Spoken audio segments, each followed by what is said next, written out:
Kaibigan, may rebulto ka ba sa bahay nyo? O may itinatago ka bang rebulto? O nakalagay ba halun sa altar? Nasa loob ng inyong tahanan? Pakinggan nyo. Jeremiah chapter 10 verses 2 to 5.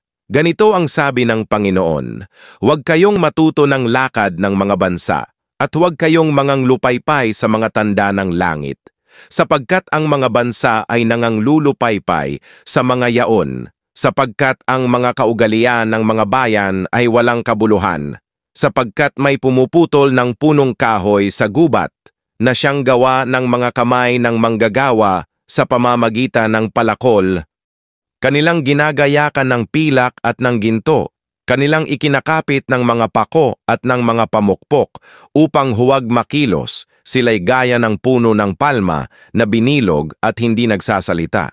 Kinakailangang pasanin sapagkat hindi makalakad. Huwag ninyong katakutan ang mga yaon sapagkat hindi makagagawa ng kasamaan, ni wala ring magagawang mabuti. Sa verse 8, kundi sila'y pawang tampalasan at hangal turo ng mga Diyos-Diyosan, yaoy kahoy lamang.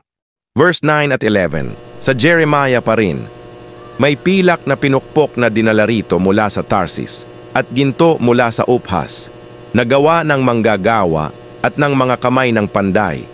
Azul at kulay ube ang kanilang damit, gawang lahat ng mga bihasang manggagawa.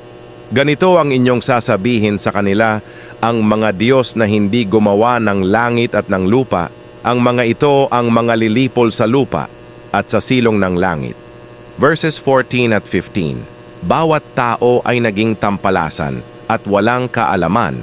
Bawat panday ay nalagay sa kahihiyan sa kaniyang larawang inanyuan, sapagkat ang kaniyang larawang binubo ay kabulaanan, at hindi humihinga ang mga yaon, sila'y walang kabuluhan, gawang karayaan. Sa panahon ng pagdalaw sa mga yaon, sila ay mga lilipol,